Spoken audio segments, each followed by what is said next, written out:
From our State House studio in Montgomery, I'm Todd Stacy. Welcome to Capitol Journal.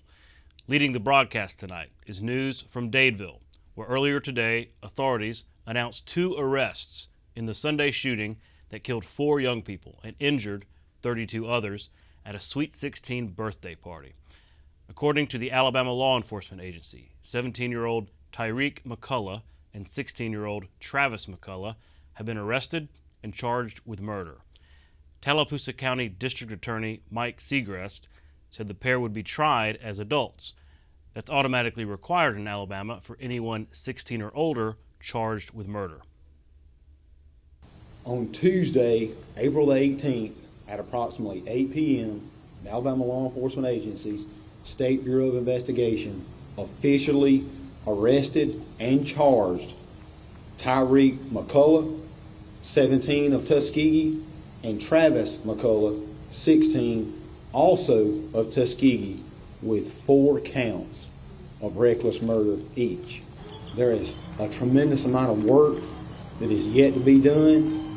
We're going to continue to do exactly what we've been doing.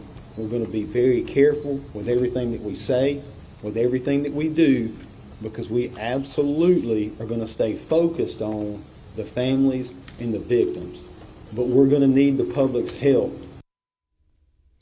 A reminder of the victims of this tragedy: 19-year-old Siah Collins of Opelika, 23-year-old Corbin Holston of Dadeville, 17-year-old Kiki Smith of Dadeville, and 18-year-old Phil Dowdle of Camp Hill.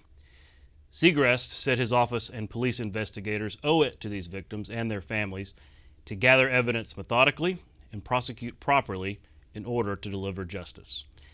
Here in the State House, news spread throughout the halls this morning about the arrests being made in the case. State Representative Ed Oliver, who represents Dadeville, offers his reaction. I watched the press release and I'm glad they're making progress, but at this time I'm really just waiting to see what else develops. Well, obviously it's progress, but as the interview indicated, there's a long way to go with this investigation. I'm encouraged. Of course, I'm still very disappointed by the entire event, but I am encouraged that the investigation is moving forward. Today was the 12th legislative day of the regular session, but most of the work was done in committee. The package of economic development bills, known as the Game Plan, were in Senate committees today. House Bill 241, which reauthorizes and revamps the Alabama Jobs Act and the Growing Alabama Act, was passed unanimously by the Finance and Taxation Education Committee. Lawmakers considered amending the bill to increase the amount of economic incentives that can be used for tourism, but that proposal ultimately failed, so the bill will go to the Senate floor as written. The committee also approved House Bill 247, which aims to jumpstart Alabama's innovation economy and boost incentives for underrepresented companies. State Representative Danny Garrett, who is sponsoring the Jobs Act bill, explained how this update will be an improvement from the original 2015 law.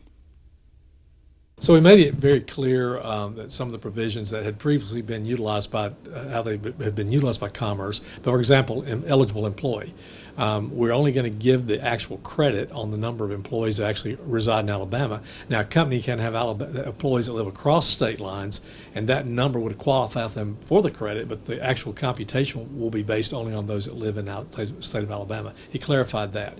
It increases the cap of the credits from $350 million to $475 million over a 5-year period, creates a Growing Alabama credit from $20 million cap to $35 million.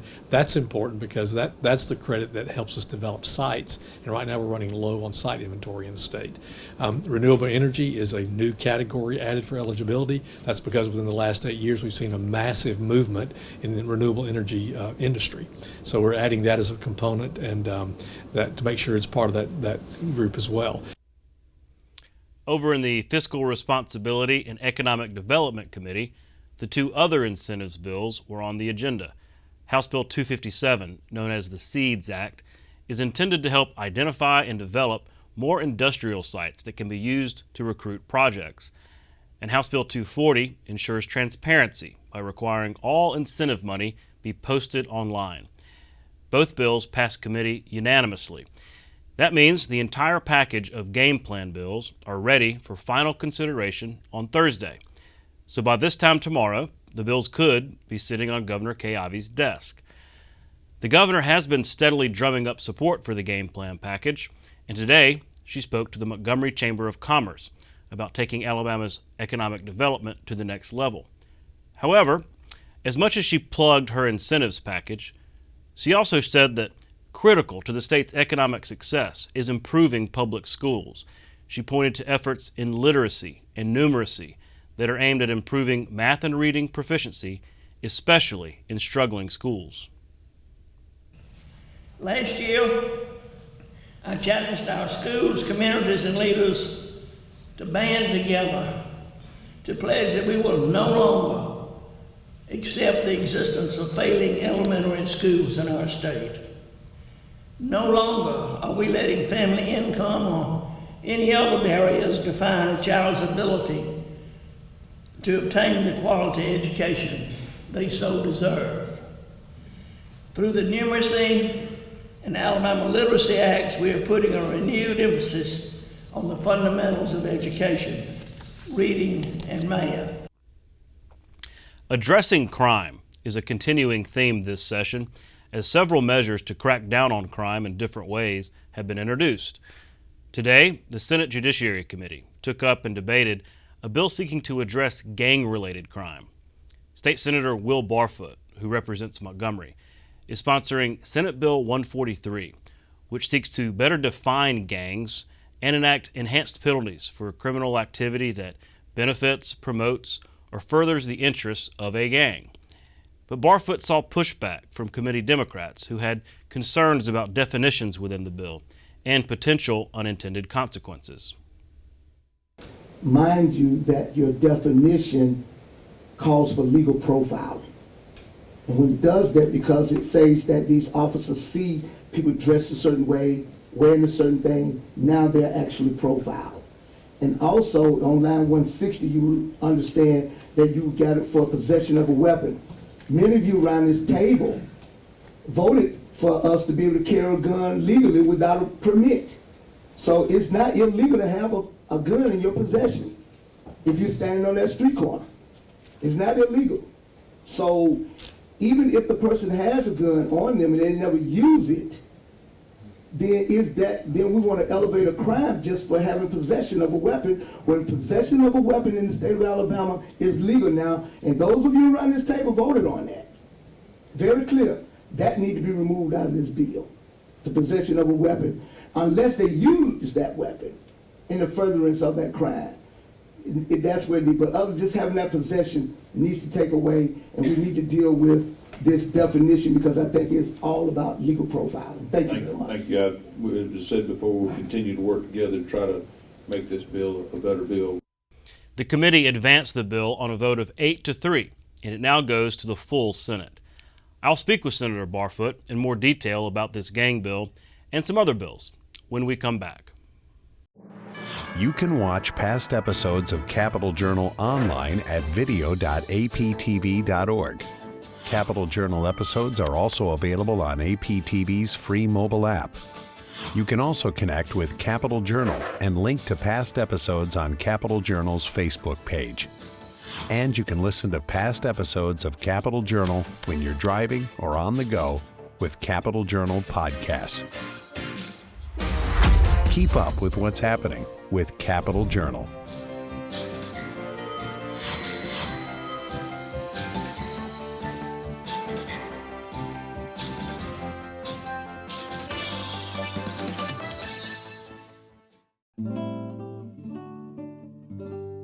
Born Melvin Allen Israel, Jefferson County native Mel Allen delivered radio play-by-play for the New York Yankees for 25 years at the height of the team's success and was one of the most recognizable voices in sportscasting for 6 decades. He began his career in 1935 broadcasting Alabama and Auburn football games. As the voice of the Yankees, Mel's game-calling style was a model for present-day baseball announcers with phrases like, "How about that?" and "Going, going gone, becoming part of the sports lexicon. In 1977, he was introduced to a new generation of baseball fans as the host of This Week in Baseball. Throughout his life, Mel Allen embraced his Alabama heritage, returning to the state frequently. He always credited his early experiences in broadcasting in Alabama for his subsequent success as one of sports broadcasting's most influential announcers. Joining me next is State Senator Will Barfoot from Pike Road. Senator, thanks for coming on the show. I'm glad to be here. I appreciate the invitation. Well, you've been busy. You've got a lot of bills, a lot of issues that you're involved in. I wanted to start with the gang violence bill that you are sponsoring. It went through committee today, Right. Your Judiciary Committee. Walk me through. I understand the point, and you obviously represent Montgomery. There have been big concerns about gang violence here in the capital city, but all cities throughout the state. Sure. Walk me through what your bill does. Sure. Well, Todd, it does three main things. First of all, there's been some misinformation out there. This is not just arresting people just for sake of them being identified or a member of a gang. They have to be arrested and convicted of an underlying criminal offense, and as a matter of fact, an underlying felony offense. The bill does three things, though. If you are arrested and identified as for a criminal event or breach of criminal statute, state of Alabama, if that's a felony, a Class D felony, and you're proven beyond a reasonable doubt that you committed that crime, and then if you're proven beyond a reasonable doubt that you are a gang member, for which the bill lays out that criteria, then that felony that you're convicted of would be up sentenced from a D to a C, or if the underlying event was a Class C felony, you'd be sentenced like it was a Class B, and so forth. So there's that portion of it, and that relates to specifically having to prove, number one, that there was a criminal offense that you committed beyond a reasonable doubt, and number two, that you are in fact a gang member as outlined in the bill. The second thing that bill does is if during the commission of a crime that you have a firearm during the commission of that crime, and that crime is to benefit or promote gang activity for which you're convicted, again, beyond a reasonable doubt, the possession of that firearm during the commission of that felony offense, criminal activity, they would carry a minimum of 5 years consecutive sentence on there. If you, during the course of that criminal activity for which you were convicted, if you brandished it, pulled it, in other words, there would be a mandatory 7-year consecutive sentence. And then if you use that firearm during the commission of that felony that benefited a gang or gang activity, there would be a 10-year enhancement to it. And that statute, those statutes are not unsimilar to what other states have already had in place for a while. And as a matter of fact, as it relates to the federal government also has sentencing enhancements for the use or carrying or discharge of a firearm during certain activities. Hearing you describe it, it almost sounds like an aggravating factor that we hear about sometimes when crimes are committed. Well, the sentencing, because there's an aggravating factor. Is that kind of similar to what you're talking about? It is, at least on the second portion that we talked about with the gun enhancements there. Okay. That is certainly the enhancements that we're talking about. But a crime has to be committed, and then secondary to that, the gang portion comes in.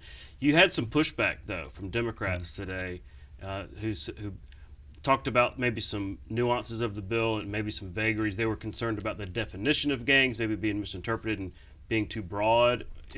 Are you going to work?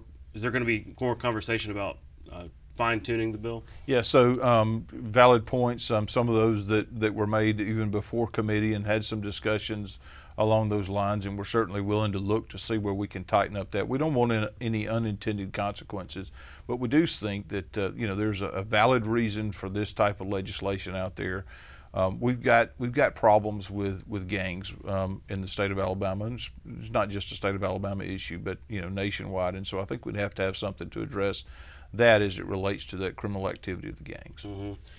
Also in committee was your supervision bill, meaning folks that are out on bond for being accused of crimes, but giving the state the ability to supervise them. And we had Cam Ward on here the other day saying that supervision is proven to reduce the commission of a new crime. Right. Is that sort of what you're trying to do? Yeah, so current law allows if you are arrested for, charged with a non-violent offense, the judge can make a condition of your bond that you are monitored or supervised pending your trial, prior to your trial, by community corrections. Fortunately, the statute doesn't allow community corrections to do that on violent offenders. So this bill would simply say a violent A or B individual who's charged with a violent A or B crime, a judge, as a condition of their bond, not to exclude their bond, but as a condition of their bond, could mandate that they are supervised by the Board of Pardons and Paroles pending that trial. Again, innocent until proven guilty, and just means that that's an extra condition that the judge can put, and not mandatory, but with judicial discretion. Mm-hmm. Do you see that bill gathering support? I hope so. You know, last year we got it through the Senate. I think it was unanimous. Got to the House and got through the House committee, and then the last day of the session, we didn't. Unfortunately, ran out of time and didn't get a vote on that. So I'm hopeful. Well, speaking of bills that ran out of time, your driver's license bill is back. This is, essentially limiting how the state goes about suspending driver's licenses for non-moving violations, missed court dates, fees that pile up, things like that. But you've made some modifications this year, and it went through committee unanimous last week. Walk me through what the bill does and what the changes were. So first of all, it is not a get out of jail free card. There's personal responsibility in there. As a matter of fact, all court costs, fines, and fees have to be paid. There's no diminishing or devaluing of that. If you miss a court appearance date prior to the trial date, the courts can still suspend your license and can still issue a warrant. None of that's changed. The bill does two basic things, or three things. It actually is dealing with only post-adjudication. So if you got a ticket and you were in front of a judge, you'd pled guilty or were found guilty, and that judge set you up on a payment plan, for instance, maybe $25 a month. They might set a review date for you to come back to make sure that you're actually paying your court costs and fines that they've ordered to. Under current law, if you miss one court date, they can suspend your license. Right, we want to give a little bit of grace out there. This bill says, hey, if you miss one post-adjudication court date, you can still issue a warrant for their arrest and make them appear, but you're not going to suspend their license because they missed one post-adjudication court date. The second thing it does is, again, that payment plan that we talked about, for instance, if you're supposed to be paying $25 a month, the bill is written says you can still bring somebody in, ask them why they're not paying, hold them in contempt if there's not a legitimate reason. But you have to have missed 6 or more payments before you can suspend their license, right? Mm-hmm. So it still gives the judges the ability to suspend licenses, post-adjudications, but it just allows for a little bit of grace for missing one court date. We get busy, we don't put things on our calendar, maybe we can't get out of work, or maybe we've missed a couple of payments. And you've talked about this also in terms of the workforce, because when you used me as an example, if my license gets suspended, well, I'm going to think twice about driving to work. And in terms of some of the folks out there that may be on the sidelines, not participating in the workforce, not having a driver's license is a big reason why. Yeah, it is. And, we do have a workforce issue in the state of Alabama, and I think this will hopefully free up some of those folks who maybe have had their license suspended because they've missed a court date, post-adjudication court date. So it passed the Senate last year, got hung up in the House. Do you see it having more, because of the modifications, do you see it gathering more support? I hope so. I haven't had a broader conversation with House members. I think Representative Wadsworth is planning on carrying that bill in the House and very supportive of it and the efforts that we've had. So I believe we'll be able to get it out of the Senate, and I'm hopeful we'll be able to get it through the House, and we'll wait on the governor's signature. Okay. Well, we'll be following all those. So moving on to a different subject, in education. You don't have a bill yet, but you've talked around the edges of charter schools and just the issue and possible legislation modifying our law, improving our law. We've been talking about this for years. What is your goal here, and how close are you to actually introducing legislation? So I'm hopeful that by the end of the week we'll have a bill in final format as it relates to charter schools. And charter schools is really just a piece of the puzzle of a larger topic of parental choice in education, which I support. Currently, you know, the charter schools, there are a limited number of charter schools that are in existence, and I think we need to do a better job being able to expand those number of charter schools. And keep in mind, I know you know this, but most of your viewers do as well, but charter schools are public schools. They're not private schools, they are public schools. And for instance, here in Montgomery, Montgomery has the only 3 conversion charter schools that there are in the state. And the difference is that those 3 conversion charter schools are under the umbrella of the Montgomery public school system, right? And the current model is that they're not being fully funded to the level of other kids and other schools within the same district, which is a major problem. These 3 school systems that are part of the conversion charter school system here in Montgomery, or charter schools in Montgomery, were some of the lowest performing schools in the state. And to not fully fund them, to give those kids an opportunity to succeed is just, you know, abominable to me. So that legislation will do, at least in part, exactly that, to make sure that we can get the funding for the local conversions, and make the charter school systems in Alabama actually able to work as they should. Well, we've talked about that on this show for a while. We've actually highlighted those conversion charters. We've gone to them, and it's really amazing because you're right. It's the same building, it's the same students. Right.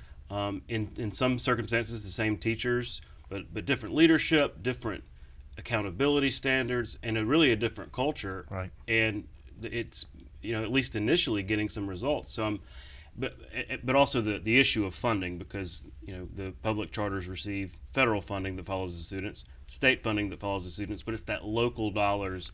It's essentially a choice at the local level. Would your bill make it more mandatory?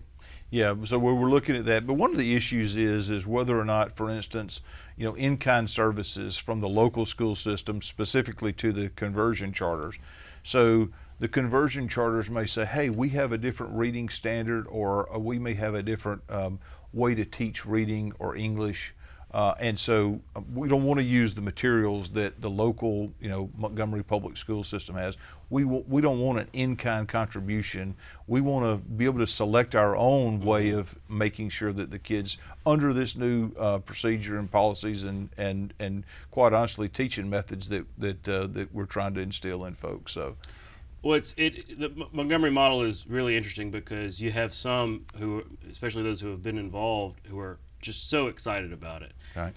But then you've also got some, and I just call it like the education establishment, that don't want to talk about it, don't want to talk about this change that's going on. Whereas the way I see it, and we've had people from around the state come in here, and it could actually be a point of pride, an example for other cities, because the more we talk about education struggles, it's acute in certain areas and in certain pockets of the state. This could be one of those models that other states emulate. Absolutely, and I would like for Montgomery Public School System, those conversion charters that are a part of that Montgomery Public School System, to be kind of the shining light, right? Look what we could do. We didn't take kids who were excelling in all areas. We've taken children in those classrooms, as you said, the same children, the same buildings, and we've got a different model, right? Parental involvement in those public charter schools, and look at what we've had the ability to do based on that different model. So I'm hopeful. It's an interesting conversation considering all the conversation around education and choice. This is one worth having. We'll look forward to your bill being filed. We're out of time, Senator, but thanks again for coming on the show. Enjoyed it. Thank you for having me. We'll be right back. You can watch past episodes of Capitol Journal online anytime at Alabama Public Television's website, aptv.org. Click on the Online Video tab on the main page. You can also connect with Capitol Journal and link to past episodes on Capitol Journal's Facebook page. My son's name is Nathan. Nathan is a welder. He enjoys it, loves it. So my plan is that he would graduate from private high school and go on to Auburn University, which is where everyone on his dad's side of the family goes to college. It's very obvious now that I have the ability to step back. He does much better hands-on learning. Nathan had taken a tour at a local career technical school and was very interested in the welding program. My initial reaction about a career technical school was probably the farthest from the truth. You know, I was projecting my thoughts onto him and my expectations onto him, and it really took a lot of mom maturity to step back and just step up and be there for him. After high school, Nathan found a welding job very quickly.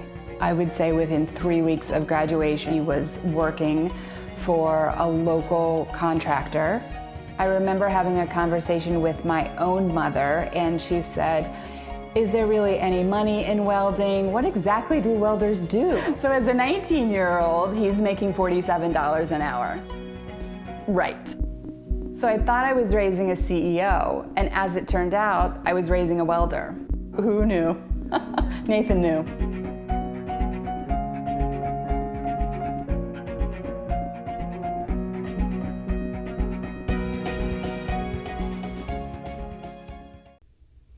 That's our show for tonight. Thanks for watching. We'll be back tomorrow night at 10:30 with more coverage of the Alabama legislature right here on Alabama Public Television. For our Capital Journal team, I'm Todd Stacy. We'll see you next time.